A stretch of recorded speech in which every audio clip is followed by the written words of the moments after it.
Alright, we had a drop in vacuum, so we have been looking for the problem.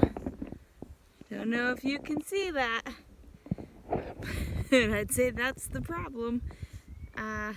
We tightened one line, and apparently too much because it's now separated up here. So we are coming back up with, I don't know, the main line connector tool thing to put it back together.